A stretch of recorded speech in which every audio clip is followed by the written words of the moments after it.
There are a few different ways to install WordPress onto your server. While I will always prefer the easiest way for most anything, I would also like to know how things work just in case something requires fixing. I can then fix it myself or have someone else fix it, but at least at that point I'll know what they should be doing to fix the problems, and this minimizes me getting ripped off by somebody overcharging me for work that was not needed in the first place. Now, if you head on over to WordPress.org, that's where we are right now, and download the latest version of WordPress in order to install it yourself, they have what's called the famous 5-minute install. Let me show you where that's at. Just click on right here, and at the time of this recording, version 3.5.1 is the newest version, and that's going to be changing here in a few weeks, but the installation process will still be the same for the most part. The handy guide right here, this link will take you to this page for installing WordPress. And there's a whole lot of cool details on here you might want to check out when you get a chance to that I'm not going to be covering in this video. But right here is the famous 5-minute installation guide I was referring to. Now, this covers some things that, frankly, I'm going to go against the grain on in this video because the way I'm going to be showing you will install it a little bit more securely. But their way will work, but then you have to go back in later on and do some tweaking to get it to where I'm going to be showing you. So avoid a couple of steps, save some time, and do it this way. Now, at this point, I'm also going to mention that uploading the files, there's a little over 1,000 files in this zip file here for the new installation of WordPress, and that will take, on my internet speed, it'll take a little over 8 minutes, about 9 minutes to do. So I'm not going to include the uploading of the files in the 5-minute time limit that I'm putting on myself here, because that basically depends only on your internet access. If you've got DSL, or if you've got dial-up, or if you've got, like my neighbors in Kansas City have Google Fiber, then your upload speeds will vary accordingly.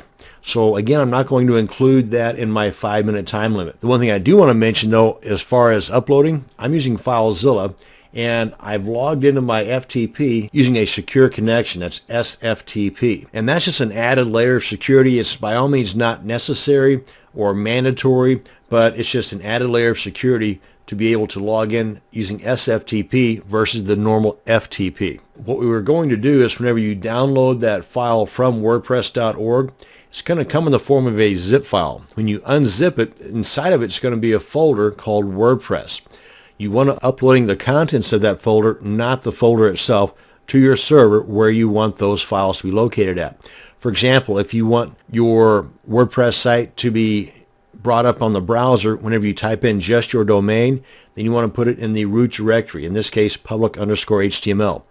If you want it to be like you put in your domain name /blog, then you want to create a directory called blog and then upload all these files into that directory. Pretty simple stuff. The only thing that I'm not going to be showing you here is the time involved in uploading all these files, because you see here it's a little over 1,000 files. So anyway, uploading it, not that difficult to do. Let's get FileZilla out of the way here. Okay, so now I want to go over to our cPanel control panel to create our database. But first I want to pull in our little timer here so we know that we're going to accomplish this in under 5 minutes. Go ahead and start that up. Come on down here to our databases panel, and you can either use the MySQL database wizard, which we're not, or just go into the MySQL databases, which we are, and we want to put in here the name of our database. And you can have whatever you want in there for the most part. It'll tell you if you mess something up, but I also create my usernames using the same name as my database. It's not mandatory, it's just what I do. So I'm going to go ahead and copy the database name here, and I'm also going to paste it here because I'm going to use the same ending of my name, because all this is the actual name, all this is the actual username. I'm going to use that same ending for our username. So let's come on back here, come on down here, paste that, or not paste it, but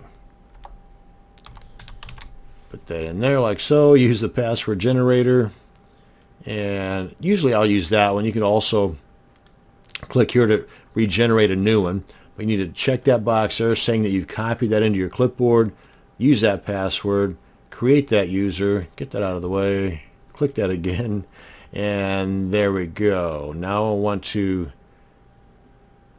copy this, but I don't want the period at the end there. That always throws me. Copy that for my password.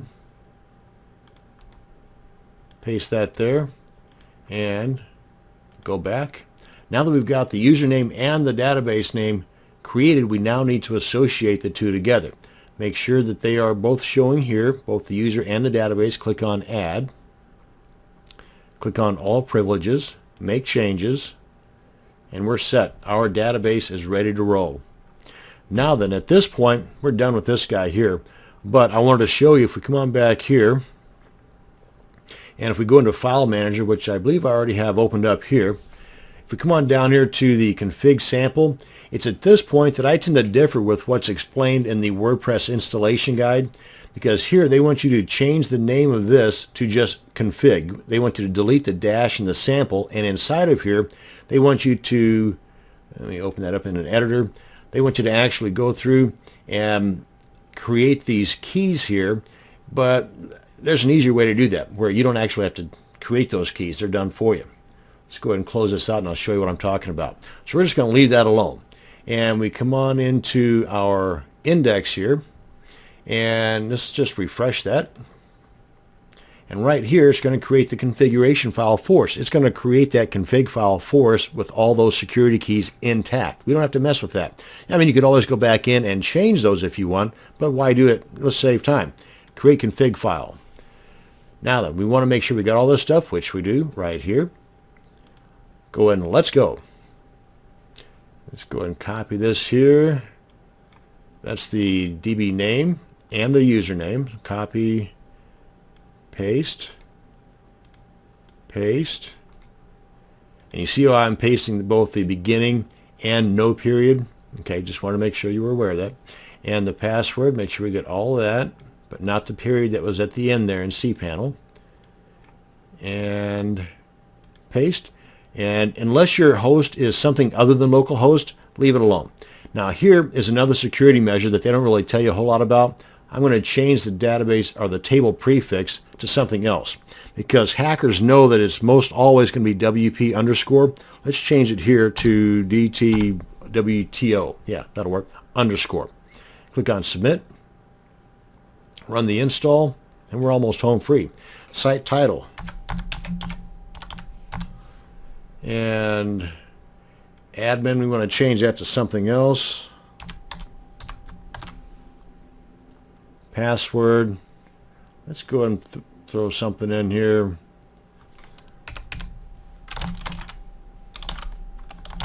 There, how about that? Copy, and it tells you, actually, let's just leave that blank. Let me just show you because it'll make it for us. Your email, you got to put that in there. And then install WordPress. See, it made the password for us, nice and secure. Copy that down, log in. I'm running closer on our paste, and there.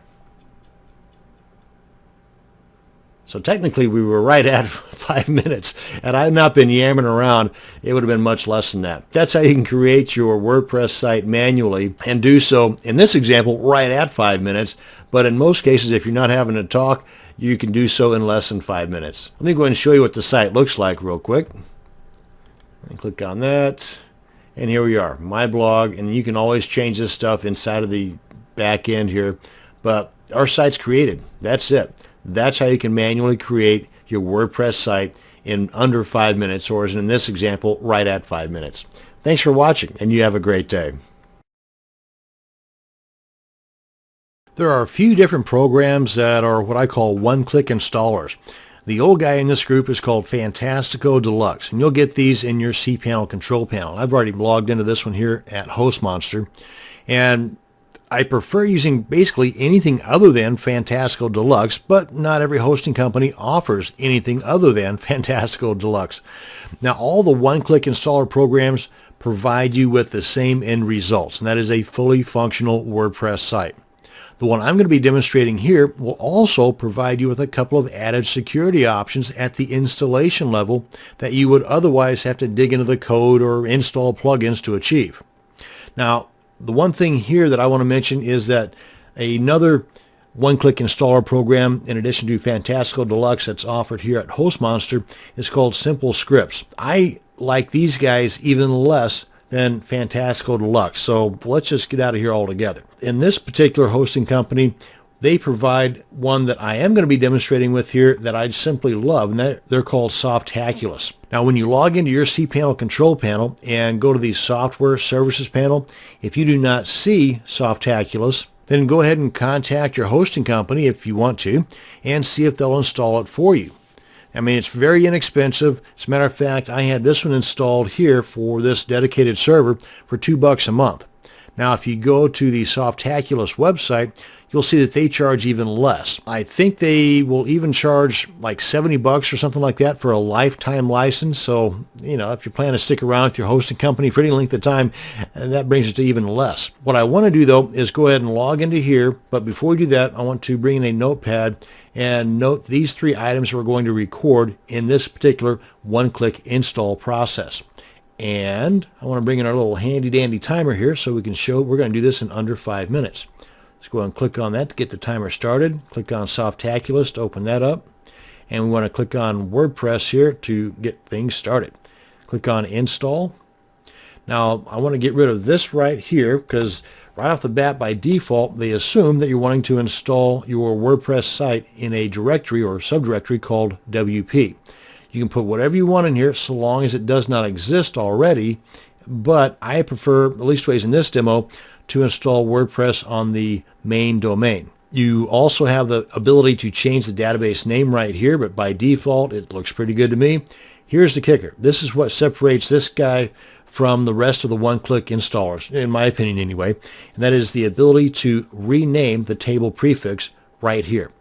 By default, it's WP underscore in most any other installation process, and the hackers know this. So let's make them work for it. If they're going to try to break into our site by using some kind of an SQL injector or something, well, they're not going to get there by using WP underscore.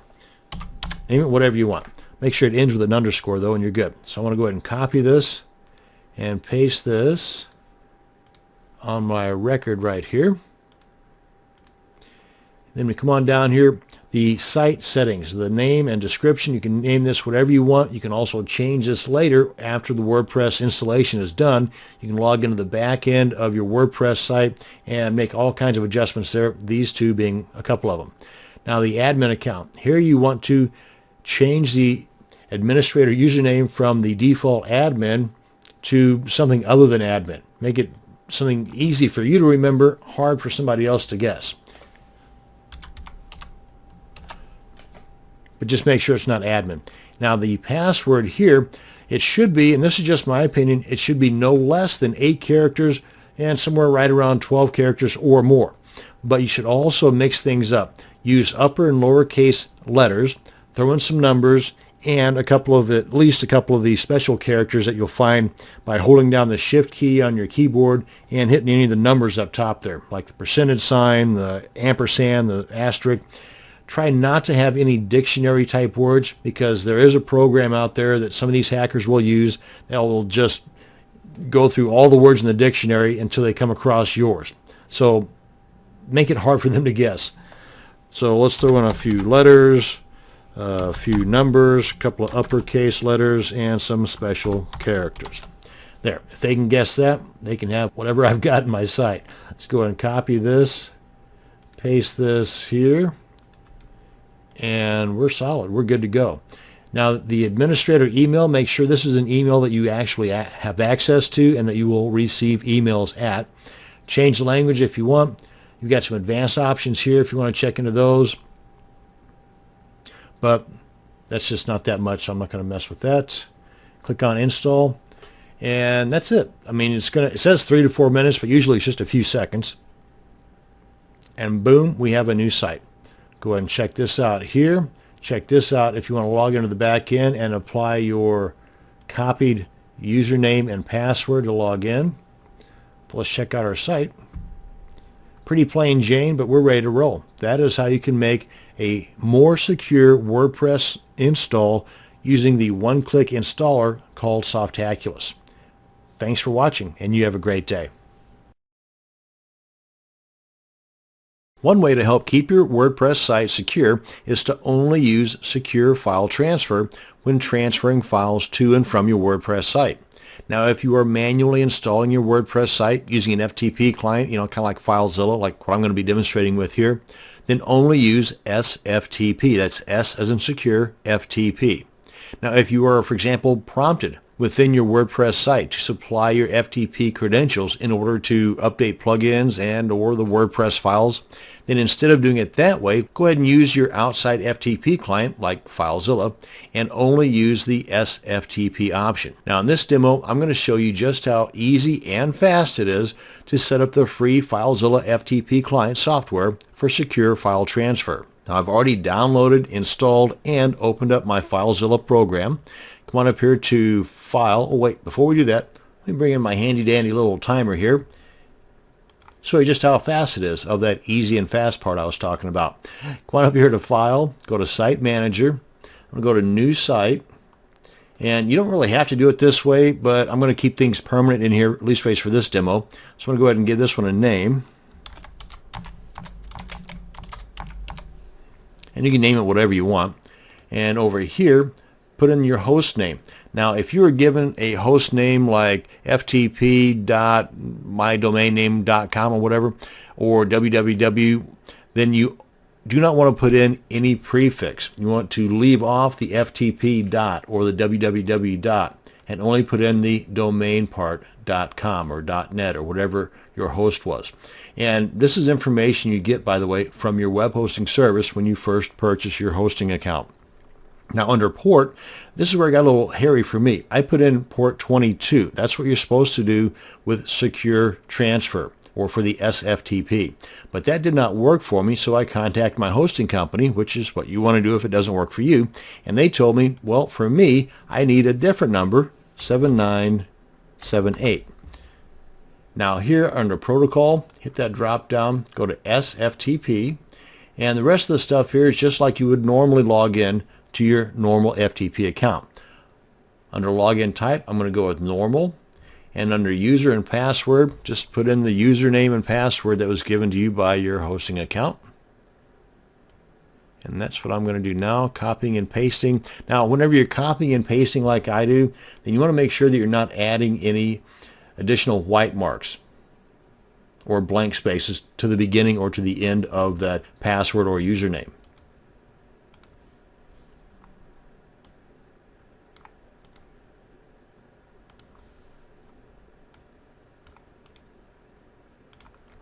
And you can just put whatever comments you want in there and click on connect. And you'll know that you're connected securely by down here in the lower right corner you'll see a little padlock there. And that is how quick and easy it is to set up your secure file transfer or SFTP using the free FileZilla FTP client. Thanks for watching and you have a great day.